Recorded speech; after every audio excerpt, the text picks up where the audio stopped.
A very good morning to all of you. Good morning, sir. Happy Dhanteras बच्चों. Same to you, sir.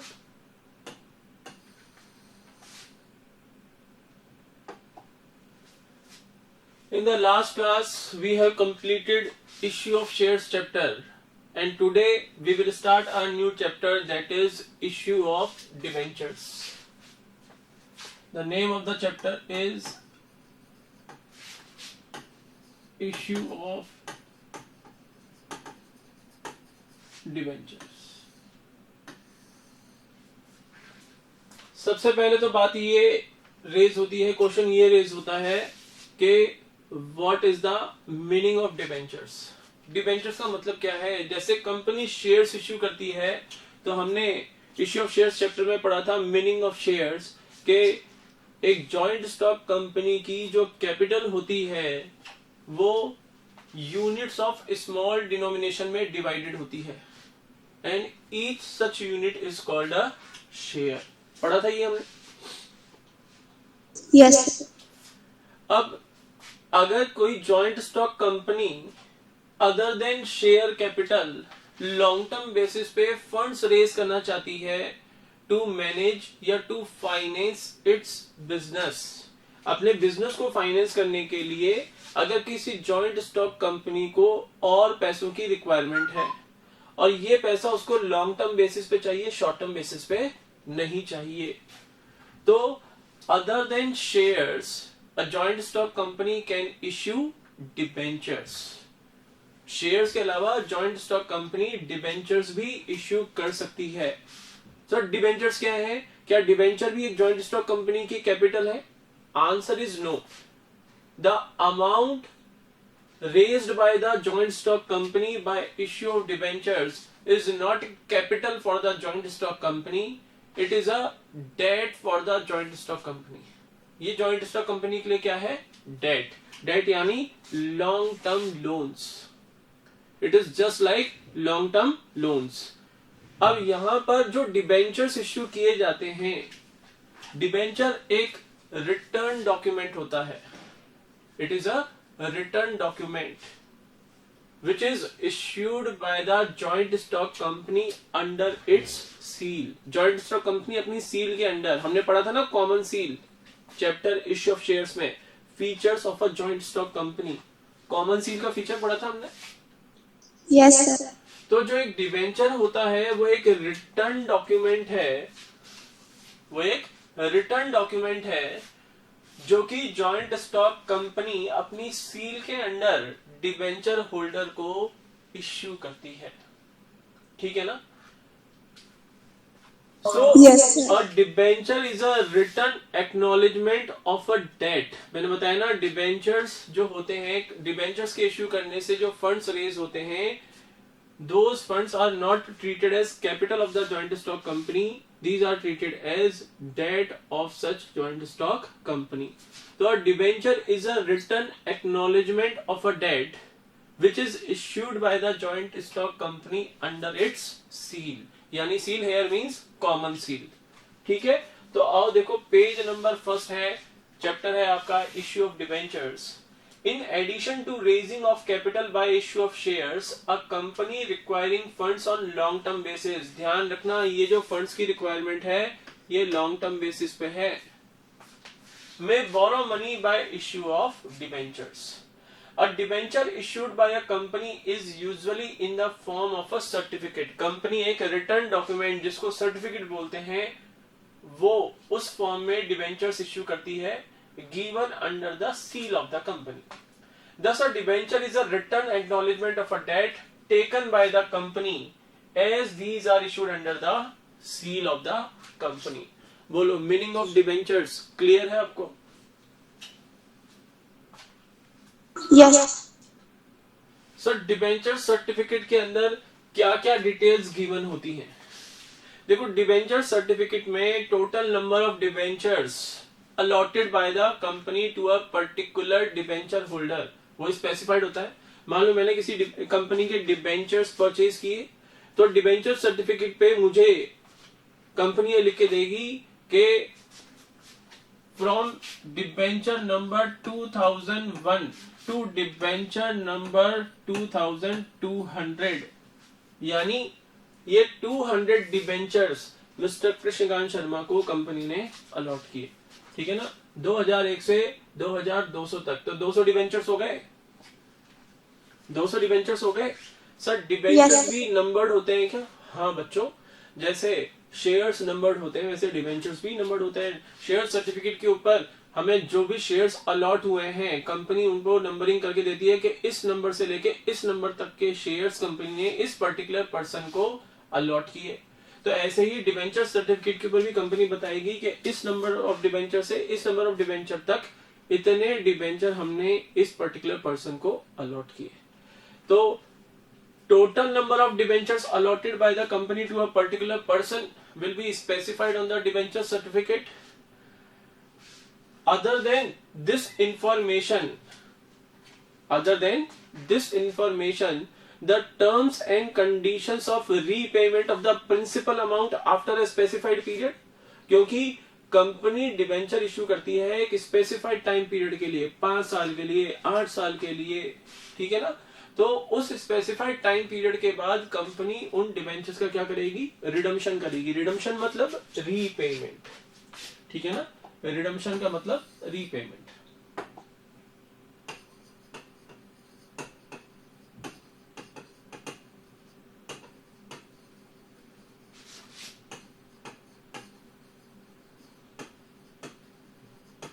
So in the debenture certificate, the terms and conditions of the repayment of the principal amount will be stated.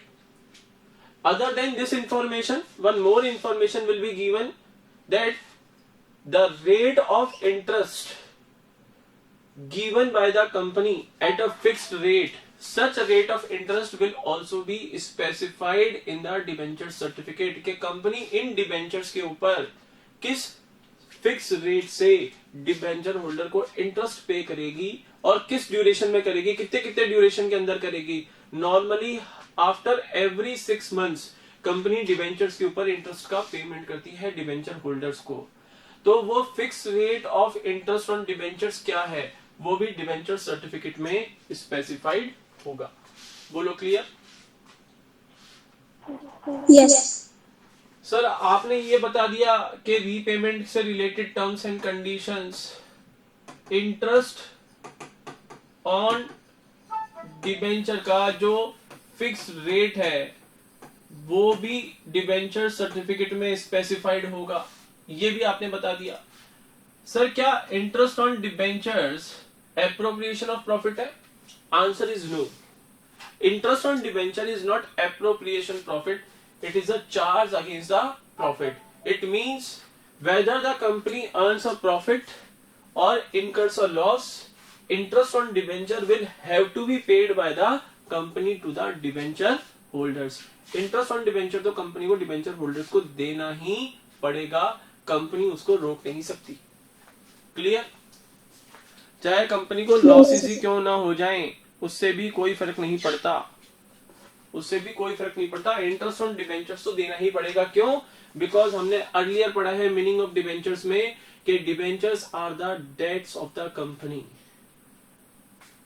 Debentures are the debts of the company. Debentures are shown on the equity and liability side of the balance sheet of a joint stock company under the main head non current liabilities and sub head long term borrowings. तो ये long term borrowings हैं जो कि company ने public को issue करके raise किया है ये फंड्स, और इन फंड्स के ऊपर कंपनी को फिक्स रेट ऑफ इंटरेस्ट से क्या देना पड़ेगा? इंटरेस्ट का पेमेंट करना पड़ेगा। और इस इंटरेस्ट का पेमेंट कंपनी को, चाहे कंपनी को प्रॉफिट्स हो चाहे लॉसेस हो, दोनों ही केस में इंटरेस्ट और डिबेंचर कंपनी को देना ही पड़ेगा। इट मींस ये जो इंटरेस्ट ऑन डिबेंचर्स है ये क्या है? Charge against profit.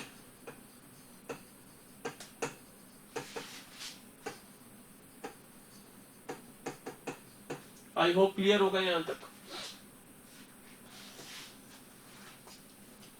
Yes, sir. According to section 2 subsection 30 of the Companies Act 2013, debenture includes debenture stock, bonds and any other securities of a company, whether constituting a charge on the assets of the company or not.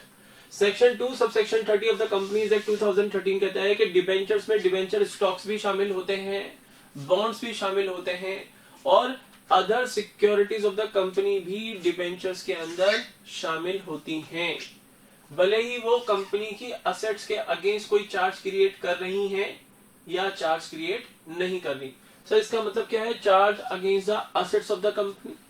देखो normally क्या होता है, debentures company की assets के against secured होते हैं in case the company is not able to make the payment of such debenture at the time of redemption of debentures.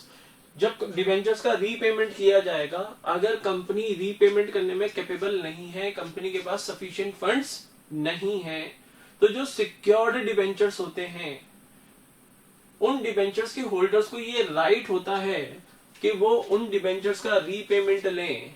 कैसे? Company की असेट्स को सेल आउट करा के, कंपनी की असेट्स को सेल आउट करा के वो उन डिबेंचर्स का रीपेमेंट ले ले। सर इन असेट्स को सेल कैसे करवाएंगे? बिल्कुल कोर्ट को अप्लाई करेंगे। जो डिबेंचर होल्डर हैं जिनको रीपेमेंट नहीं मिल रहा अपने डिबेंचर्स पे ऑन द मैच्योरिटी डेट, वो कोर्ट में अप्लाई करेंगे और बिल्कुल लॉफुल प्रोसेस से कंपनी की जिन असेट्स के अगेंस्ट चार्ज क्रिएट किया हुआ है उन डिबेंचर्स होल्डर्स के फेवर में, उन असेट्स को कोर्ट के थ्रू सेल आउट कराया जाएगा और डिबेंचर होल्डर्स को पेमेंट किया जाएगा। तो डिबेंचर्स के अंदर क्या क्या शामिल होते हैं? Debentures includes debenture stock, bonds and any other securities of a company whether constituting a charge on the assets of the company or not। यानी इसका मतलब ये है कि डिबेंचर्स का सिक्योर्ड होना कोई जरूरी नहीं है, अनसिक्योर्ड नेचर के डिबेंचर्स भी होते हैं। हालांकि नॉर्मली यूजुअली डिबेंचर्स कैसे होते हैं? Secured against the assets of the company. Clear? Yes sir. Now first page पे ही आपको लास्ट में दे रखा है कैरेक्टरिस्टिक्स और फीचर्स ऑफ डिबेंचर्स। कैरेक्टरिस्टिक्स और फीचर्स ऑफ डिबेंचर्स। आओ अब हम ये पढ़ते हैं कैरेक्टरिस्टिक्स और फीचर्स ऑफ डिबेंचर्स।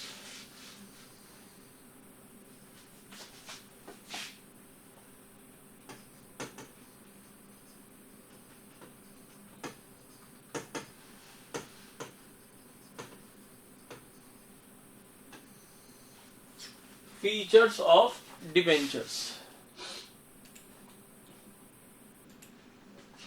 अब फीचर्स का फर्स्ट पॉइंट है, a debenture is issued by the company in the form of a certificate, in the form of a certificate which is a written acknowledgement of a debt taken by the company, जो कि एक written acknowledgement है। Acknowledgement यानी company ने ये accept किया है, ये स्वीकार किया है कि कंपनी ने ये डेट लिया है किससे? डिबेंचर होल्डर से। ठीक है ना? सेकेंड पॉइंट देखो फीचर का, अ debenture is issued under the seal of the company, यानी डिबेंचर सर्टिफिकेट के ऊपर कंपनी की कॉमन सील होना नेसेसरी है। क्लियर? यस।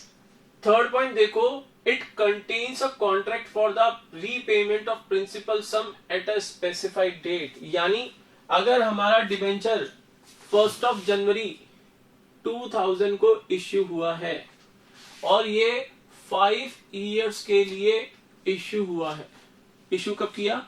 1 जनवरी 2000 को। तो 1 जनवरी 2000 से 5 इयर्स काउंट करो। 1 जनवरी 2005 को इन डिबेंचर्स का कंपनी को क्या करना पड़ेगा? रिडम्पशन करना पड़ेगा। आफ्टर 5 इयर्स कंपनी या तो इनका लमसम पेमेंट करेगी या इन इंस्टॉलमेंट्स पेमेंट करेगी। जो भी टर्म्स एंड कंडीशंस होंगी रिडम्पशन या रीपेमेंट की, वो डिबेंचर सर्टिफिकेट के ऊपर कंपनी स्पेसिफाई करेगी, स्टेट करेगी।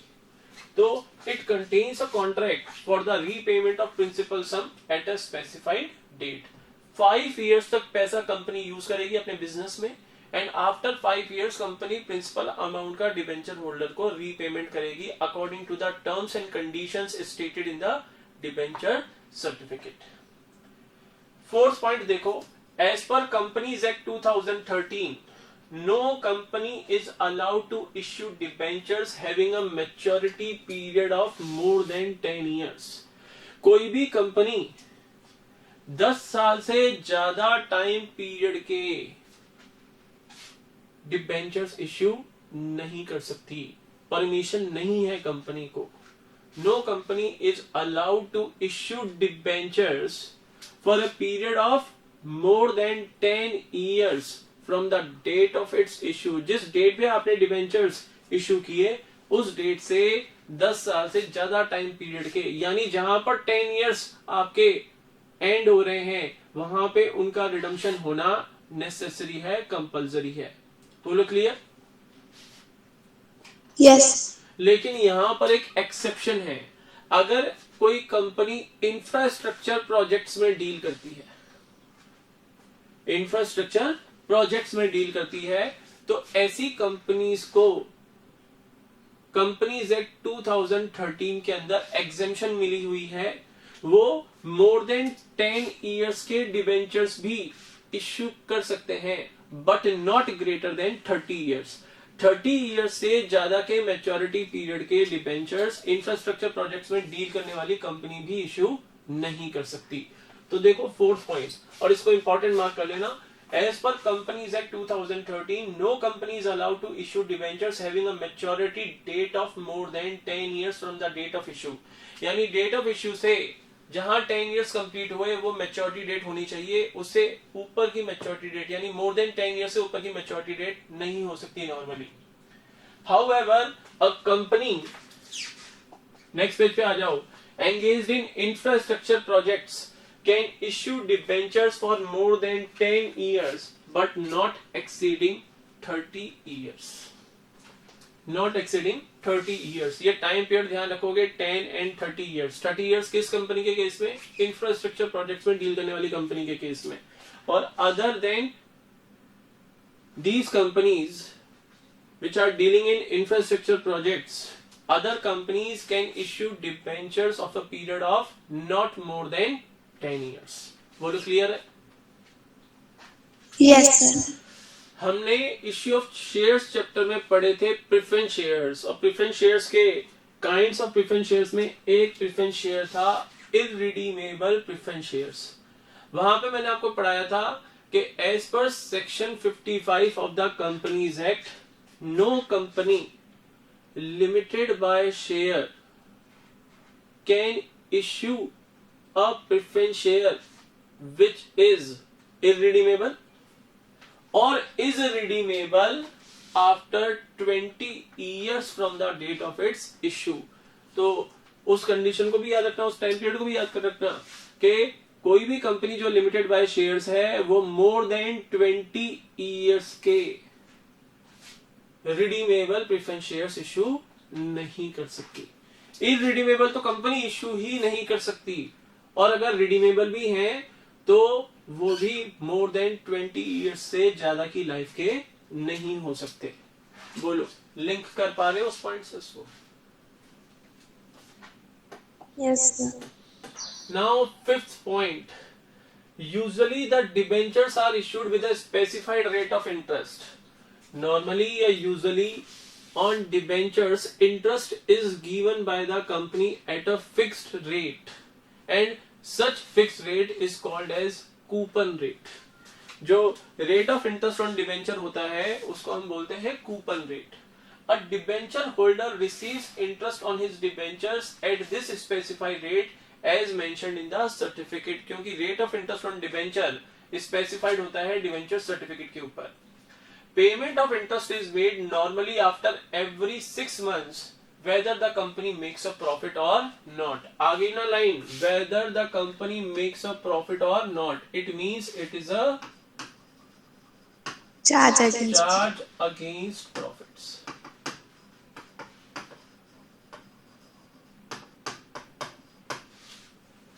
Sixth point देखो, a debenture is generally secured by a charge on the assets of the company।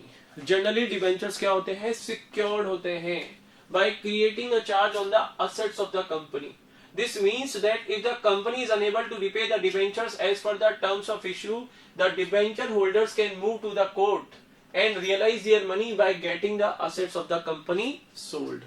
Debenture holders direct जाके सेल आउट नहीं करवा सकते कंपनी के एसेट्स को, वो कोर्ट में मूव करेंगे और कोर्ट के थ्रू लीगल प्रोसेस को फॉलो करते हुए कंपनी के एसेट्स को सेल आउट करवा के अपना जो अमाउंट था जो उन्होंने कंपनी को दिया था at the time of issue of debenture वो रियलाइज करेंगे. क्लियर? Yes, sir. जो फंड्स रेज किए जाते हैं by the issue of debentures, such funds are also called as loan capital. Share capital नहीं, लोन कैपिटल. सेवंथ फीचर है, funds raised by the issue of debentures are of long term nature and usually the debentures are repaid after a long period. Debenture कोई ऐसा नहीं है 5-6 महीने के लिए या 1-2 साल के लिए कंपनी इशू करती है. Debentures normally company long time period के लिए इशू करती है, सच एज 7 years, 10 years और 12 years. सर 12 years के कब होंगे? जब इंफ्रास्ट्रक्चर प्रोजेक्ट में कंपनी डील कर रही है तो कंपनी मोर देन 10 years के डिबेंचर्स भी इशू कर सकती है. क्लियर है ना? Yes, sir. As such, the loan raised by the issue of debentures is also called as loan capital. ध्यान रखना, लोन कैपिटल है और डिबेंचर्स को कभी भी शेयर कैपिटल के साथ शो नहीं किया जाता बैलेंस शीट में. डिबेंचर्स अलग हेड में आते हैं. शेयर कैपिटल हमने देखा था शेयर होल्डर्स फंड्स में हम शो कर रहे थे, जबकि डिबेंचर्स को हम बैलेंस शीट में शो तो इक्विटी एंड लायबिलिटी साइड में ही करते हैं, but debentures are shown under the new head which is called as non-current liabilities. Non-current liabilities में एक सब हेड आता है लॉन्ग टर्म बोरोइंग्स, उसके अंडर डिबेंचर्स को शो किया जाता है. बोलो यहां तक क्लियर है? Yes, sir. Yes, sir. Yes, sir. अब नेक्स्ट टर्म है आपके चैप्टर में बॉन्ड्स. बॉन्ड्स क्या होते हैं भाई?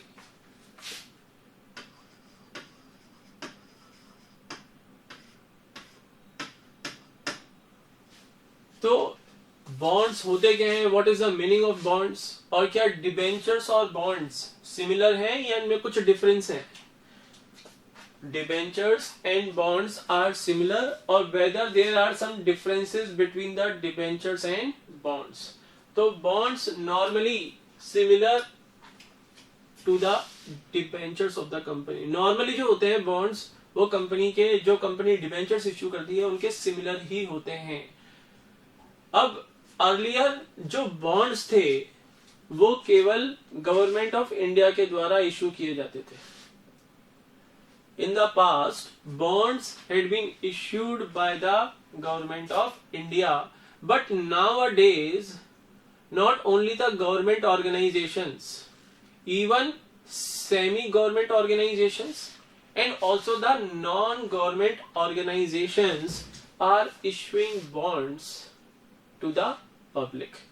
पहले हमारे कंट्री में क्या सीन था कि केवल गवर्नमेंट बॉन्ड्स इश्यू किए जाते थे, यानी गवर्नमेंट ऑर्गेनाइजेशंस ही बॉन्ड्स इश्यू करते थे. लेकिन at present, in the present scenario, not only the government organisations, even the semi government and non government organisations are also issuing the bonds to the public. Sir क्या bonds और debenture same ही है?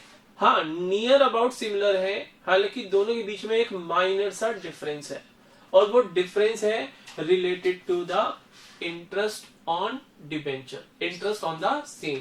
यानी in case of debentures जो rate of interest होता है वो होता है फिक्स्ड, वो होता है फिक्स्ड, और at the time of issue of debenture ही debenture holder, at the time of issue of debenture ही जो एप्लीकेंट्स होते हैं who are interested to purchase the debentures of the company, जैसे शेयर्स के लिए कंपनी पब्लिक को इनवाइट करती है to subscribe the share capital of the company, वैसे ही उसी प्रोसीजर से डिबेंचर्स भी कंपनी इशू करती है.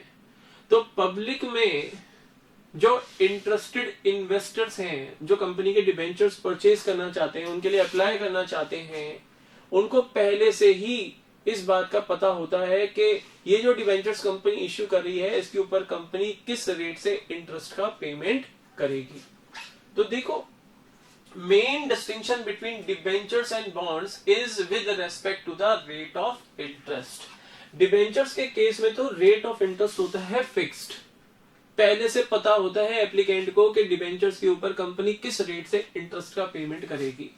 But in case of bonds it may be possible that rate of interest is not prefixed या predetermined, पहले से ही जो रेट ऑफ इंटरेस्ट है वो पहले से ही फिक्स ना हो। It may be possible. Sir ऐसा किस टाइप के बॉन्ड्स में होता है? देखो, एक होते हैं जीरो कूपन बॉन्ड्स या डीप डिस्काउंट बॉन्ड्स, जो कि कंपनी हैवी डिस्काउंट पे इश्यू करती है। जैसे मान लो 100 रुपीज का बॉन्ड है और कंपनी ने इश्यू कर दिया 10 रुपीज में, तो हेवीली डिस्काउंटेड है ये। 90% डिस्काउंट पे कंपनी इश्यू कर रही है इस बॉन्ड। एक बॉन्ड की फेस वैल्यू है 100 रुपीज, कंपनी ने इश्यू किया, ये है फेस वैल्यू और ये है इश्यू प्राइस। 100 रुपी की फेस वैल्यू का बॉन्ड कंपनी ने 10 रुपीज में इश्यू किया, तो डिस्काउंट कितना आया? 90 रुपीज, और हम कह सकते हैं 90% डिस्काउंट पे कंपनी ने इश्यू किया। इसको कहते हैं डीप डिस्काउंट बॉन्ड। यहां पर फेस वैल्यू और इश्यू प्राइस में जो 90 रुपीज का डिफरेंस है, यही क्या है? ये है पर बॉन्ड अमाउंट ऑफ इंटरेस्ट। अब अगर कंपनी ने ये बॉन्ड्स 5 साल के लिए 5 इयर्स के लिए इश्यू किए हैं, तो ये जो 90 रुपीज का इंटरेस्ट है ये स्प्रेड ओवर होगा ड्यूरिंग दीज 5 इयर्स। ये 5 सालों में स्प्रेड ओवर होगा और कंपनी के statement of profit and loss में इंटरेस्ट ऑन बॉन्ड के नाम से क्या होगा? चार्ज होगा। क्लियर है? Yes. Yes. तो देखो, debentures are issued with a fix rate of interest, whereas bonds can be issued without pre determined rate of interest as in case of deep discount bond और zero coupon bonds. याद रखना, deep discount bond या zero coupon bond आपके exam में आपसे पूछा जा सकता है कि ये कौन से बॉन्ड्स हैं। A deep discount bond or zero coupon bond is one which is issued without prefixed rate of interest and its issue price is heavily discounted। देख लो, issue price heavily discounted है, 90 rupees पर bond का company ने discount दिया है। The difference between the issue price and the redemption price, issue price और redemption price में जो डिफरेंस है, यहां पर issue price क्या है? 10 रुपीज। redemption price क्या होगा? 100 रुपीज का बॉन्ड अगर रिडीम कर रहे हो आप 100 रुपीज में, ठीक है ना, तो रिडम्पशन प्राइस है 100 रुपीज, यानी रीपेमेंट प्राइस है 100 रुपीज और इश्यू प्राइस था 10 रुपीज, तो 90 रुपीज क्या हो गया? डिस्काउंट। 90 रुपीज डिस्काउंट हो गया।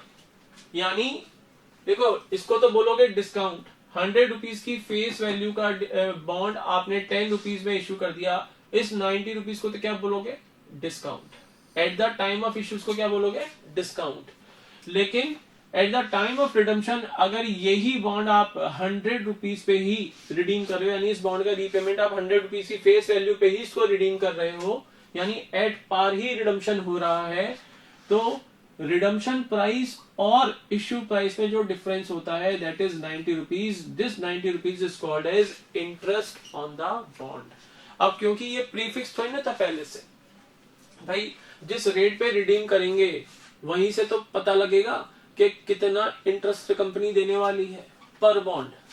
अगर मान लो रिडम्पशन किया 90 रुपीज पे, तो इंटरेस्ट कितना होगा? 80 रुपीज। 80. और अगर रिडम्पशन किया 110 रुपीज पे, तो इंटरेस्ट कितना होगा? 100 रुपीज। क्लियर?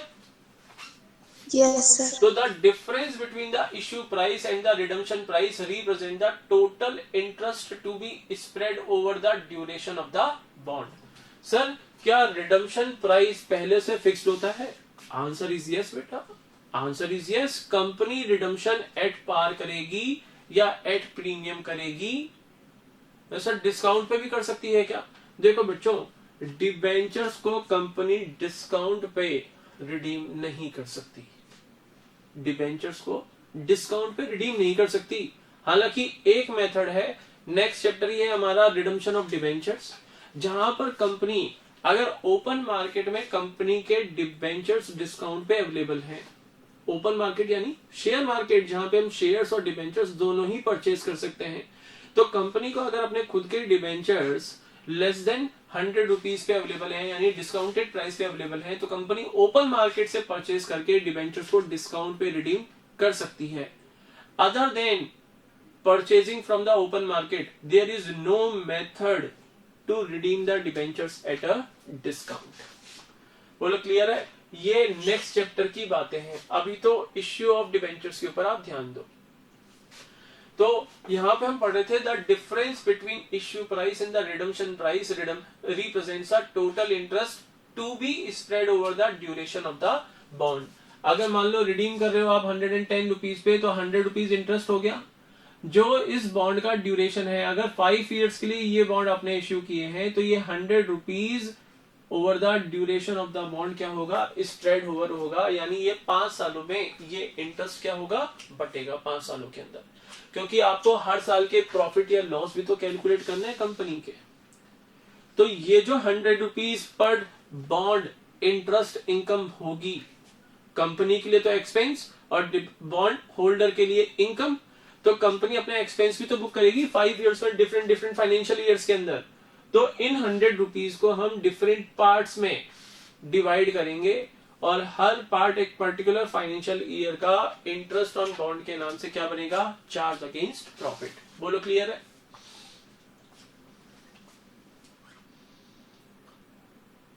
Yes.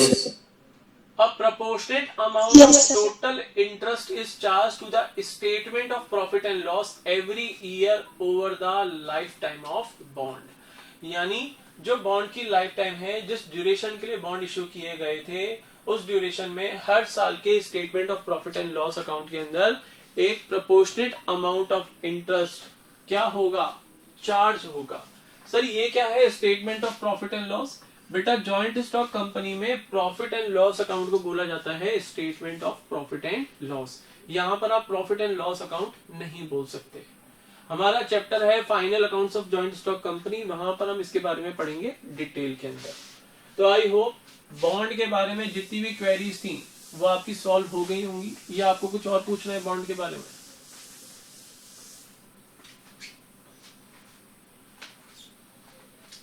बोलो बच्चों, कुछ और पूछना है बॉन्ड के बारे में? No, sir. No, No, sir. चलो अब है हमारा next topic types of debentures. जैसे हमने पढ़ा था टाइप्स ऑफ प्रेफरेंस शेयर्स, वैसे ही है types of debentures. First type है सिक्योर्ड, या फिर इनको ही बोलते हैं mortgage debentures.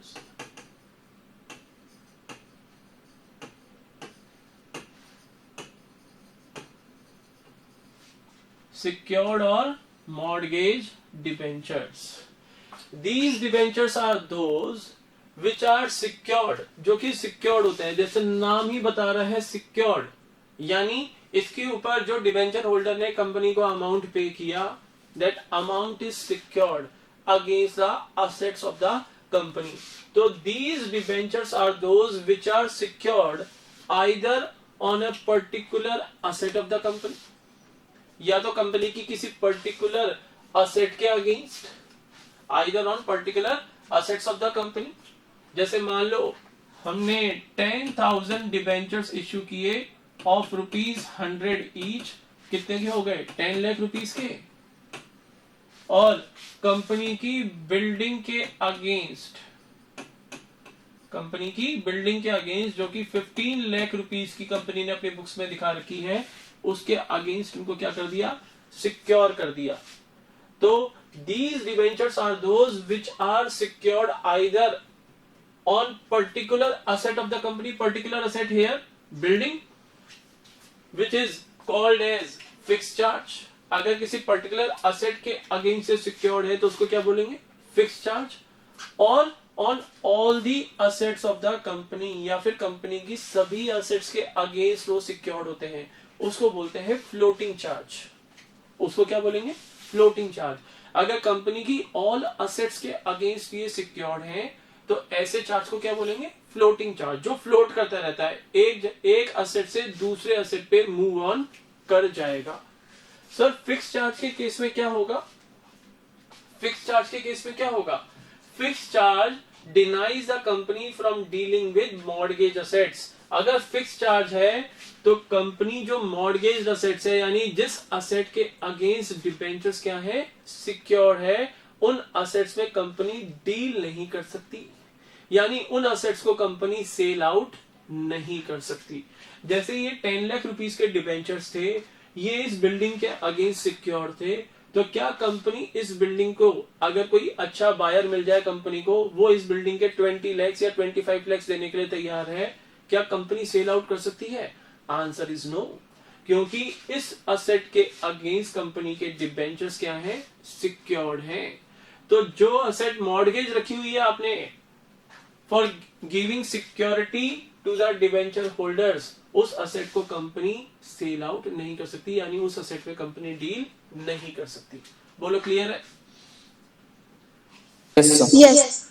Whereas the floating charge doesn't prevent the company from using the assets. लेकिन अगर फ्लोटिंग चार्ज है on all the assets of the company, अगर कंपनी के डिबेंचर्स क्या है? सिक्योर्ड हैं, तो उस केस में फ्लोटिंग चार्ज होता है। फ्लोटिंग चार्ज कंपनी को रोकती नहीं है किसी असेट के अंदर डील करने से, या उस असेट को यूज करने से रोकती नहीं है। आप चाहो तो यूज कर सकते हो, आप चाहो तो उसको सेल आउट भी कर सकते हो।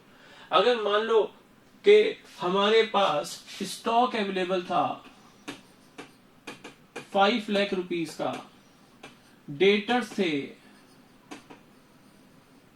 2 लाख रुपीस के, बिल्डिंग भी थी, प्लांट एंड मशीनरी भी थी 8 लाख रुपए की, फर्नीचर भी था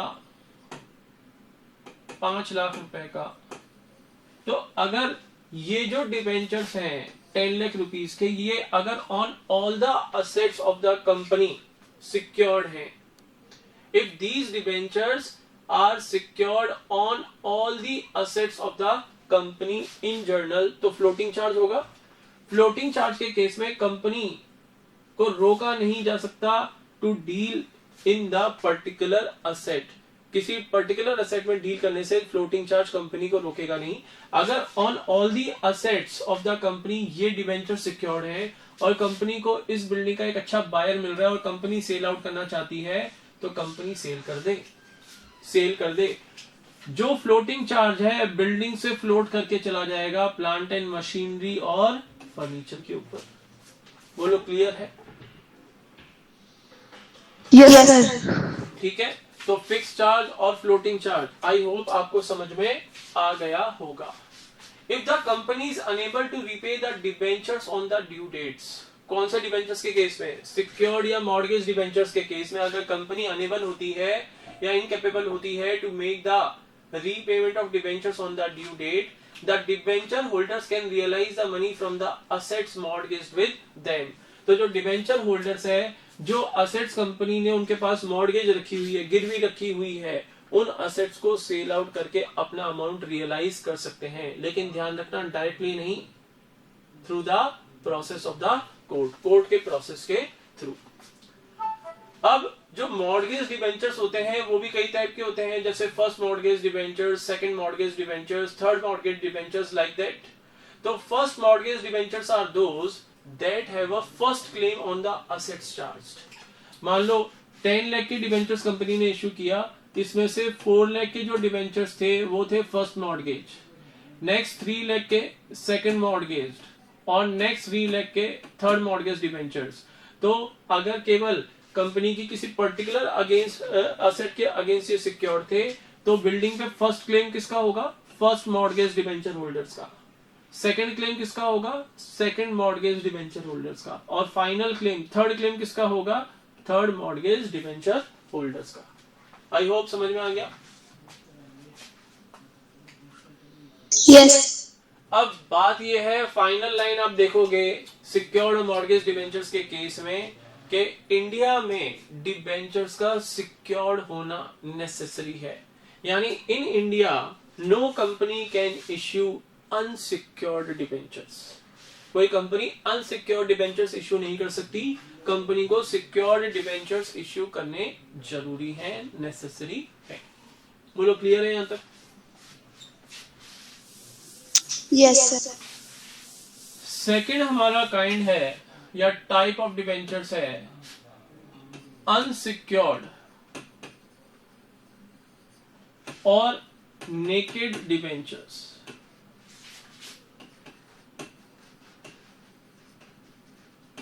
ये तो बिल्कुल सिंपल सा है। Unsecured or naked debentures are those which are not secured against any asset of the company. In these types of debentures, if the company is unable to make the payment of debenture at the time of redemption of the same, then debenture holders cannot realize their money by selling the assets of the company. उनके पास ये right available नहीं होता क्योंकि debentures किस category के हैं? Unsecured category के हैं। बोलो क्लियर है? सिंपल सा था ये तो these debentures are those which are not given any security. इन डिबेंचर होल्डर्स को कंपनी कोई सिक्योरिटी प्रोवाइड नहीं करती। The holders of such debentures are treated as unsecured creditors. Secured और मॉर्गेज डिबेंचर्स ये होते हैं बेटा सिक्योर्ड क्रेडिटर्स। ये क्रेडिटर्स हैं सिक्योर्ड और ये हैं unsecured creditors.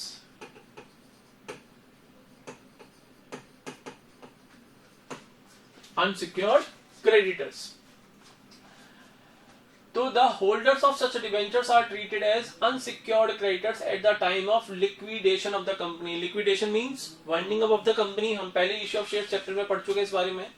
Such debentures are not very common these days, so much so that unless otherwise stated, a debenture is presumed to be secured. यानी क्वेश्चन अगर साइलेंट है तो हम हमेशा क्या अज्यूम करेंगे कि डिबेंचर्स हमारे सिक्योर्ड या मॉर्गेज्ड कैटेगरी के हैं।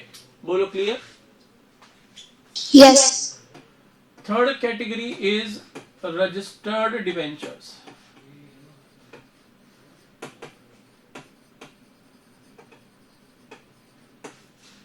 Registered debentures are those debentures the name and addresses of the holders of which is written in the register of debenture holders of the company. यानी इन debentures के जो holders होते हैं उनके name and addresses कंपनी के register of debenture holders के अंदर क्या होते हैं? लिखे हुए होते हैं, stated होते हैं।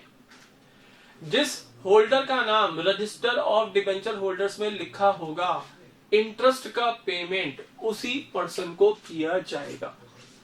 सर क्या ये डिबेंचर्स फ्रीली ट्रांसफरेबल होते हैं? फ्रीली ट्रांसफरेबल मतलब मान लो मेरे पास किसी कंपनी के रजिस्टर्ड डिबेंचर्स हैं, मेरा नाम और एड्रेस कंपनी के रजिस्टर ऑफ डिबेंचर होल्डर्स में लिखा हुआ है। मैं अगर उन डिबेंचर्स को किसी मिस्टर राम को ट्रांसफर करना चाहता हूं तो क्या मिस्टर राम को हैंड ओवर करने से ही डिबेंचर्स मिस्टर राम के नाम में ट्रांसफर हो जाएंगे? Answer is no. Registered debentures can not be transferred freely. Freely transfer नहीं हो सकते।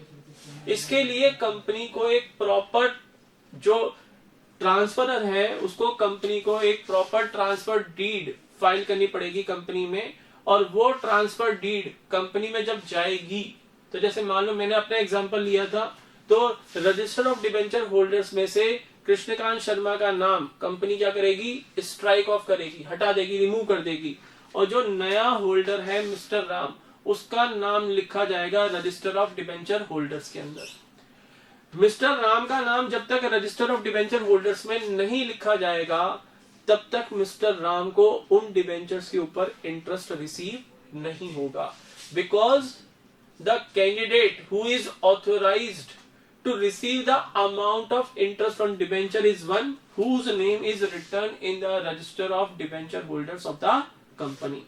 ठीक है, बात समझ में आ गई? तो yes. अगर आप किसी कंपनी के ऐसे डिबेंचर्स होल्ड करते हो जो कि रजिस्टर्ड डिबेंचर्स हैं, तो in order to transfer such debentures you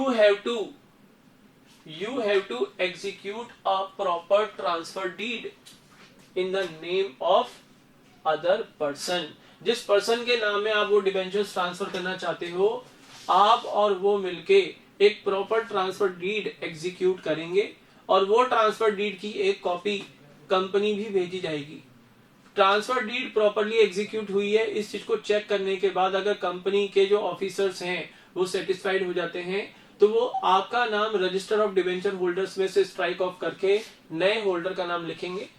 नए होल्डर का नाम लिखने के बाद जो भी इंटरेस्ट पे किया जाएगा वो नए डिबेंचर होल्डर को पे किया जाएगा, आपको पे नहीं किया जाएगा। तो बात यह है कि अगर रजिस्टर्ड डिबेंचर्स आपने ट्रांसफर किए हैं तो हमेशा ट्रांसफरी को ये ध्यान रखना चाहिए कि उसका नाम रजिस्टर ऑफ डिबेंचर होल्डर्स में कंपनी ने लिख लिया है या नहीं लिख लिया। पता लगे उसने पेमेंट भी कर दिया ट्रांसफरर को, और पेमेंट करने के बाद भी अगर कंपनी के रजिस्टर ऑफ डिबेंचर होल्डर्स में उसका नाम नहीं लिखा गया तो भी ट्रांसफरर ही इंटरेस्ट रिसीव करता रहेगा। ठीक है ना। तो names and addresses of the holders of such debentures are recorded in a register of the company called register of debenture holders. Such debentures are not freely transferable. ध्यान रखें ये चीज, ये फ्रीली ट्रांसफरेबल नहीं होते। एग्जाम में question पूछ लिया जाएगा कि किस टाइप के डिबेंचर्स फ्रीली ट्रांसफरेबल नहीं होते, तो आपको नाम पता होना चाहिए। The transfer of such debentures required requires the execution of a proper transfer deed.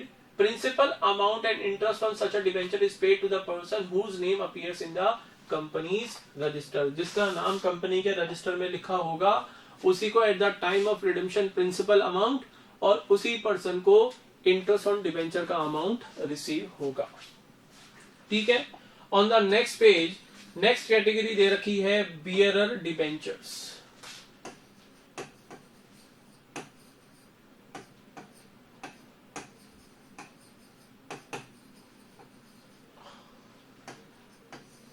Bearer cheque पढ़ा हुआ आप लोगों ने? बियरर चेक, एक जो बियरर चेक होता है उसको केवल मियर डिलीवरी से ही हम क्या कर सकते हैं, ट्रांसफर कर सकते हैं किसी और पर्सन के नाम में। उसके ऊपर हमें एंडोर्समेंट करने की रिक्वायरमेंट नहीं होती। In the same way bearer debentures होते हैं। The holders of such debentures can transfer these debentures by mere delivery. यानी मान लो अगर मैं बियरर डिबेंचर्स का होल्डर हूं तो उन डिबेंचर्स को अगर मैं ट्रांसफर करना चाहता हूं तो ये फ्रीली ट्रांसफरेबल होते हैं। इसके लिए कोई हमें ट्रांसफर डीड एग्जीक्यूट करने की रिक्वायरमेंट नहीं है। इस केस में मेरा नाम कंपनी के रजिस्टर ऑफ डिबेंचर होल्डर्स में लिखा हुआ नहीं होगा अगर मैं होल्डर कौन से डिबेंचर्स का हूं, बियरर डिबेंचर्स का। तो सर फिर ऐसे डिबेंचर होल्डर्स को कंपनी इंटरेस्ट का पेमेंट कैसे करती है? इन डिबेंचर्स के साथ ही इंटरेस्ट के कूपन अटैच होते हैं।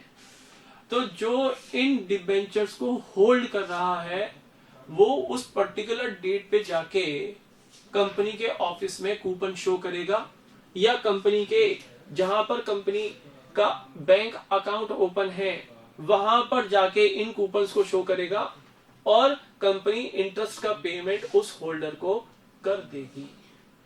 तो these debentures are those the holder of which can transfer such debentures freely without executing a proper transfer deed. Interest and the principal sum will be paid by the company to the holder of such a debenture when presented by the same person before the company. Company के सामने जब वो holder coupons को show करेगा तब interest का payment किया जाएगा और at the time of redemption जो पर्सन इन डिबेंचर्स को कंपनी के सामने शो करेगा कंपनी उसको प्रिंसिपल सम का अमाउंट रीपे कर देगी। बोलो clear? Yes.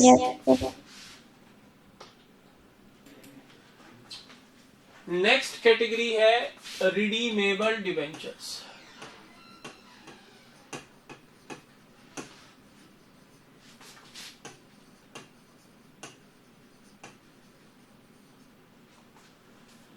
Redeemable debentures are those debentures which will be repaid by the company, जो कंपनी रीपे कर देगी ड्यूरिंग इट्स लाइफ टाइम, अपनी लाइफ टाइम के दौरान ही, which will be repaid by the company during its life time at the end of a specified period. मान लो ये डिबेंचर्स इशू किए थे कंपनी ने 5 इयर्स के लिए, तो आफ्टर 5 इयर्स कंपनी इनका रीपेमेंट करेगी। अब रीपेमेंट कंपनी लमसम में भी कर सकती है, यानी मान लो कंपनी ने 5 लाख के डिबेंचर्स इशू किए थे तो एक साथ 5 लाख के डिबेंचर्स रिडीम कर दे, या इंस्टॉलमेंट बेसिस पे भी कंपनी कर सकती है। जो मेथड्स ऑफ रिडम्पशन है वो हम पढ़ेंगे नेक्स्ट चैप्टर में, उनको यहाँ पर डिस्कस करने की अभी रिक्वायरमेंट नहीं है। अभी तो आप देखो इश्यू ऑफ डिबेंचर्स कैसे होता है। तो आई होप रिडीमेबल डिबेंचर समझ में आ गया होगा। Redeemable debentures are those debentures which will be repaid by the company either in lump sum, या तो एक साथ at the end of a specified period, or by installments during the lifetime of the company, या फिर installments में during the lifetime of the company. Most of the debentures are generally of this type. जो normally जितने debentures होते हैं, जैसे generally हमारे debentures क्या होते हैं, सिक्योर्ड या मॉर्गेज डिबेंचर्स होते हैं, तो जनरली डिबेंचर्स रिडीमेबल भी होते हैं। बोलो क्लियर है? Yes, sir. नेक्स्ट कैटेगरी है या काइंड है इररिडीमेबल।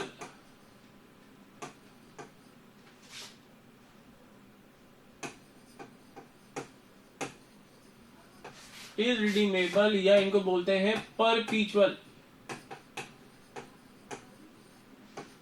डिबेंचर्स। इररिडीमेबल और परपीचुअल debentures. Irredeemable debentures are those debentures which are not repayable by the company during its lifetime, यानी कंपनी अपनी लाइफ टाइम के दौरान इनको रिडीम नहीं कर सकती। These debentures will be redeemed at the time of winding up या at the time of liquidation of the company, यानी जब कंपनी अपने बिजनेस को क्लोज डाउन कर रही होगी तभी इन डिबेंचर्स का कंपनी रीपेमेंट करेगी। ठीक है, क्लियर? Yes, sir. सर क्या कंपनी इररिडीमेबल डिबेंचर्स इश्यू कर सकती है? देखो बेटा, अभी मैंने पढ़ाया था आपको रिडीमेबल डिबेंचर्स के केस में कि जनरली डिबेंचर्स रिडीमेबल नेचर के ही होते हैं। इररिडीमेबल डिबेंचर्स कंपनी चाहे तो इश्यू कर सकती है, लेकिन ध्यान रखना कि other than the company which is dealing in infrastructure projects, no company can issue debentures for a period of more than 10 years maturity from the date of its issue. तो अगर कंपनी 8 साल के बाद खुद को लिक्विडेट करने वाली है या 9 साल के बाद खुद को लिक्विडेट करने वाली है, तो आज की डेट में कंपनी चाहे तो इररिडीमेबल डिबेंचर्स इश्यू कर ले। लेकिन अभी तक कंपनी ने कुछ डिसाइड नहीं किया कि कौन सी पर्टिकुलर डेट पे जाके वो फ्यूचर में खुद को लिक्विडेट करेगी, तो फिर कंपनी इररिडीमेबल डिबेंचर्स इश्यू नहीं कर सकती। बोलो क्लियर है? Yes, sir. लास्ट है आपका कन्वर्टिबल डिबेंचर्स।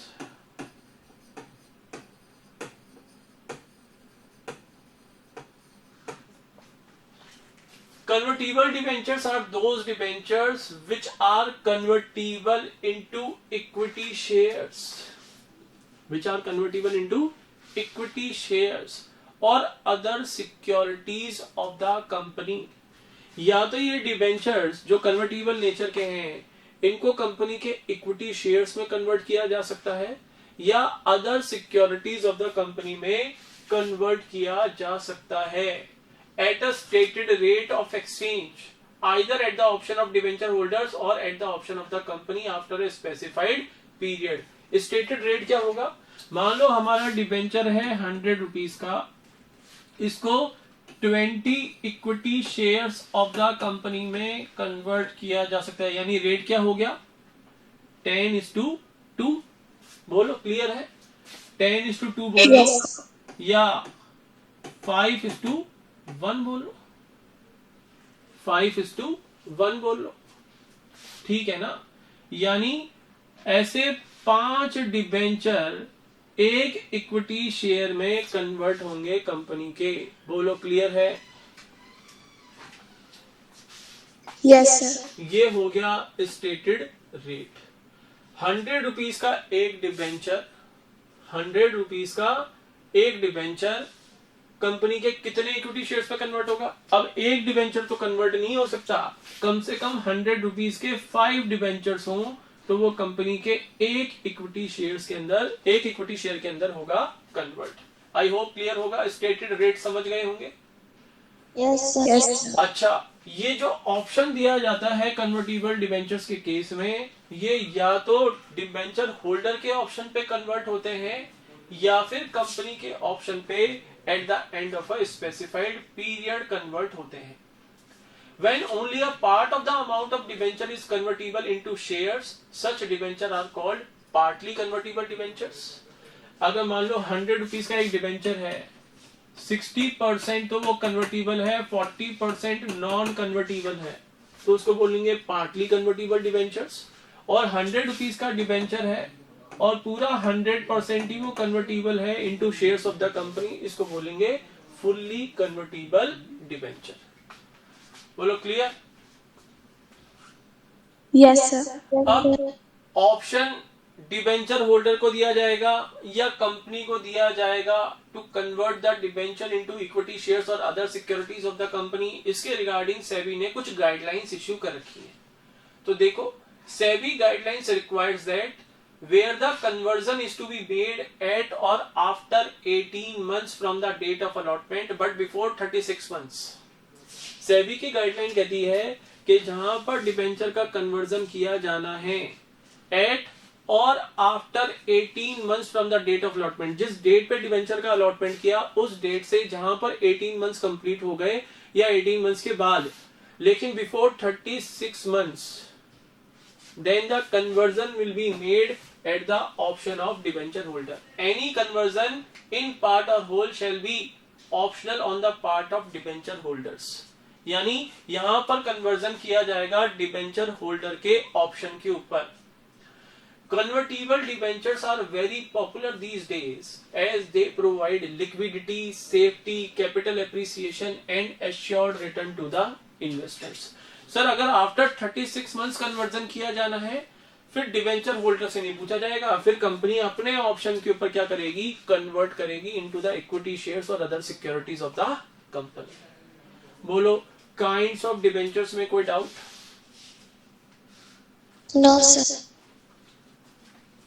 ठीक है, तो ये हमने 7 टाइप्स ऑफ डिबेंचर्स पढ़े। एक बार आप रिवाइज करो, उसके बाद हम नेक्स्ट टॉपिक पढ़ते हैं अभी। Now very important topic, distinction between a share and a debenture. अब आप लोगों ने शेयर्स पढ़ चुके हैं आप लोग, और डिबेंचर्स के बारे में भी आप काफी कुछ पढ़ चुके हैं। तो बताओ, ये टॉपिक आप लोगों को होमवर्क में दे दूं या मैं ही पढ़ाऊं?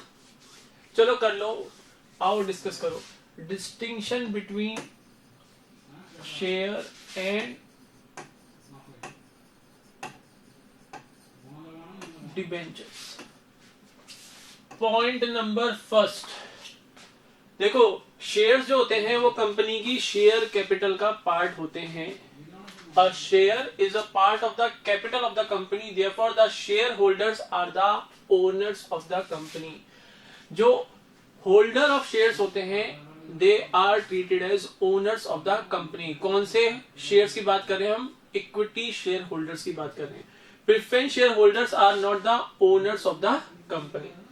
And debentures are the part of the debt of the company, so the holders of debentures are not the owners of the company। Debenture के होल्डर्स कंपनी के ओनर नहीं होते। तो सर डिबेंचर होल्डर्स क्या होते हैं?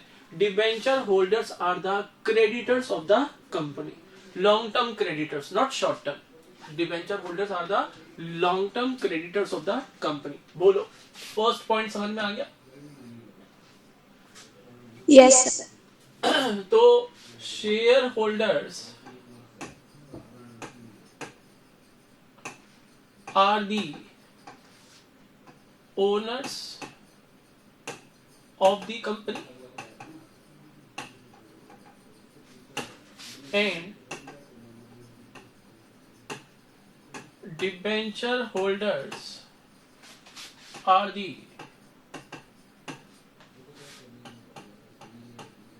creditors of the company, ये होते हैं कंपनी के creditors. Second point, on shares dividend is paid by the company, on shares dividend is paid by the company and on debentures interest is paid by the company। एक point ये भी है distinction का। At the same time इस point में आप ये भी लिख सकते हो कि dividend is paid by the company only when the company earns a profit and directors propose the amount of dividend on such shares. अगर डायरेक्टर्स, कंपनी को प्रॉफिट हो गया, डायरेक्टर्स ने डिविडेंड प्रपोज ही नहीं किया, तो डिविडेंड भी पे नहीं किया जाएगा। तो dividend will be paid by the company only when the company earns a profit and the rate of dividend is proposed by the directors of the company. Directors propose करेंगे और उसके बाद equity share holders annual general meeting में उस dividend को क्या करेंगे, confirm करेंगे, तब डिविडेंड का पेमेंट किया जाएगा शेयर होल्डर्स को। On debentures, interest is paid by the company and interest on debenture is a charge against the profit of the company. It means whether the company earns a profit or incurs a loss, interest on debenture will be paid by the company. बोलो clear? Yes, sir. Third point है fluctuating और fix rate of dividend और interest. Third point में देखो, dividend is paid only when there are profits, यानी dividend is appropriation of profit. The rate of dividend may fluctuate from year to year depending upon the profits and the decision of directors. अगर किसी साल में company को handsome amount of profit हुए हैं, rate of dividend होगा high. अगर किसी पर्टिकुलर ईयर में प्रॉफिट्स कम हुए हैं, रेट ऑफ डिविडेंड होगा लो। अगर किसी ईयर में प्रॉफिट्स ही नहीं हुए, कंपनी लॉस में चली गई, तो डिविडेंड दिया ही नहीं जाएगा। But in case of debentures the rate of interest on such debentures will always be fixed. अगर 10% डिबेंचर्स हैं या 12% डिबेंचर्स हैं, तो उनके ऊपर rate of interest 10% per annum, 12% per annum, ठीक है ना, वो फिक्स रहता है। वहां पर ये नहीं देखा जाता कि कंपनी को प्रॉफिट्स हुए, एक्स्ट्राऑर्डिनरी हो गए या लॉसेज हुए। हर केस में डिबेंचर इंटरेस्ट का कंपनी पेमेंट करेगी ही। ठीक है, थर्ड पॉइंट क्लियर होगा। पॉइंट नंबर फोर्थ, वॉलंटरी और कंपल्सरी रिडम्पशन। देखो, शेयर्स का रिडम्पशन हमेशा वॉलंटरी होता है, शेयर्स कभी भी कंपल्सरी रिडीम नहीं होते। शेयर्स को कभी भी कंपनी कंपल्सरी रिडीम नहीं करती, यानी eight the time of issue of shares it is not decided that when the shares will be redeemed bye the company. किसकी बात कर रहे हैं? इक्विटी शेयर्स की बात कर रहे हैं। तो it is at the option of the company to return the amount of shares by buying back its own shares, but the amount of debentures must be returned according to the terms of issue. At the time of issue of debentures ये decide हो जाता है कि उन debentures को company कितने years के बाद रिडीम करेगी, terms and conditions of redemption क्या होंगी, ये सारी चीजें eight the time of issue of debentures he decide हो जाता है। बोलो क्लियर है ये 4 पॉइंट्स? Yes. नेक्स्ट पेज पे आओ। Priority of repayment of principal in case of winding up, यानी जब कंपनी का लिक्विडेशन या वाइंडिंग अप हो रहा है, तो प्रायोरिटी बेसिस पे किसका रीपेमेंट पहले किया जाएगा, शेयर्स का या डिबेंचर्स का? Eight the time of liquidation of the company, repayment of the amount of share holders will be made after the repayment has been made to the debenture holders, yani first debenture holders will be repaid by the company and after that shareholders will be repaid from the balance amount available with the company। यानी priority first किसको दी जाती है? Debenture holders को, क्योंकि share holders तो owners हैं, owners को सबसे लास्ट में रीपेमेंट किया जाता है eight the time of liquidation.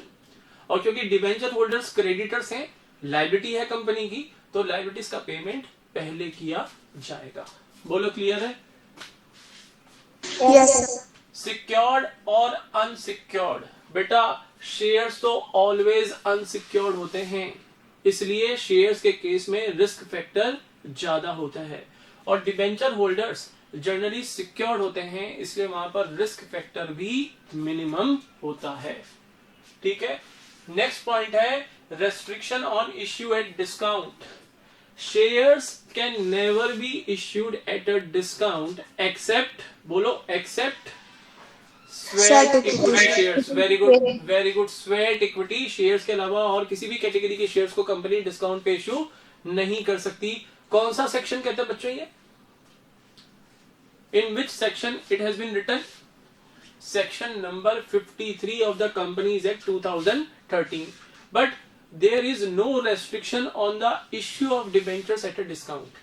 Debentures can be issued by the company at a discount. ठीक है ना? डिबेंचर्स के ऊपर कोई रेस्ट्रिक्शन नहीं है, डिबेंचर्स कंपनी डिस्काउंट के ऊपर इश्यू कर सकती है। Last point, voting rights. In case of shares the holders of such shares have the voting right in the annual general meeting of the company. Equity share holders के पास voting rights होते हैं और they can participate in the management of the company, but debenture holders do not have any voting rights and they can never participate in the management of the company because they are creditors and not the owners of the company. बोलो, ये सारे points आपको clear हैं? Yes, sir. तो यहां पर जाके आपकी इस चैप्टर की थ्योरी तो खत्म होती है, ठीक है ना? अब बचा हमारा प्रैक्टिकल पोर्शन। नेक्स्ट टॉपिक देखो आपका क्या है, इश्यू ऑफ डिबेंचर्स। तो ये टॉपिक हम पढ़ेंगे नेक्स्ट क्लास में। आज के लिए इतना ही। That's all for today. Have a nice day to all of you. Good bye and enjoy your day. Bye, sir. Bye बेटा। Bye, sir.